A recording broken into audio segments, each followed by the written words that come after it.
সাদিক হোটেলের দুপুরবেলার কি খাবার আছে আর এগুলোর মধ্যে আমার ফেভারিট এই মুরগি ভুনাটা, এটা আজকে দেখাবো। দুপুরবেলা আজকে খাওয়া দাওয়ার জন্য চলে গেছিলাম বাসেরহাটের সাদিক হোটেলে। ক্যাম্পাসে থাকলে দুপুর টাইমে প্রায় এখানে আসা হয় খাওয়া দাওয়ার জন্য। আর দুপুরে এখানে হচ্ছে মুরগি, তারপরে ডিম, পাঙ্গাস মাছ, রুই মাছ, এছাড়াও যে ডাল ভর্তা, ভাজি টাজি এগুলো পাওয়া যায় আর কি। আর এই যে গরুর বটটা, এটা অনেক আগে খাইছিলাম, এটার টেস্টও ভালো লাগছিল। বাট আজকে নিচে হচ্ছে ভাত, ভাতের সাথে একটু পেঁয়াজ ভর্তা দেওয়া হয় যদি থাকে।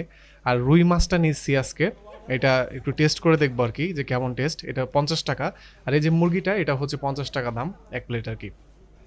তো প্রথমে আগে এই মুরগিটা নিয়ে একটু খাওয়া শুরু করলাম। এখানে আসলে সবসময় আমি এই মুরগিটাই বেশি খাই, এটা ছাড়া আসলে তেমন কিছু খাওয়াই হয় না।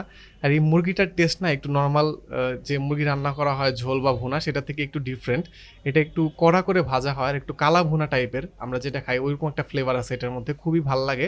একটু মিষ্টি মিষ্টি টেস্ট আছে। তো মাছ যেহেতু আমি খুব বেশি একটা খাই না আসলে, শুধুমাত্র একটু টেস্ট করার জন্য অল্প একটু ভেঙে একটু ঝোল আর একটু আলু নিয়ে এখানে খাওয়ার জন্য নিলাম। হোটেল থেকে আমি খুব বেশি একটা মাছ মাছ অতটা পছন্দ করি না, হোটেলের থেকে সেরকম খাওয়া হয় না। তো মাছের টেস্টটা আমার কাছে নর্মাল লাগছে, আহামরি তেমন না আর কি। চলে টাইপের আর কি, খুব বেশি ভালো না আবার একদম যে খারাপ তাও না, খুব নর্মাল ক্লাসিক। তো মাছ দিয়ে একটু খাইলাম। মাছ দিয়ে খাওয়ার পর এখানে কিন্তু ডাল আছে, যে ডালটা হচ্ছে ফ্রি। তো ডালের সাথে মুরগি দিয়ে খাইতেও মোটামুটি ভাল লাগে। আমি অল্প একটু ডাল নিছি, কারণ আমি সাধারণত মুরগির সাথে অন্য কিছু নেই না বেশিরভাগ টাইম। তো একটু ডাল দিয়ে খাইলাম, ভালো লাগলো।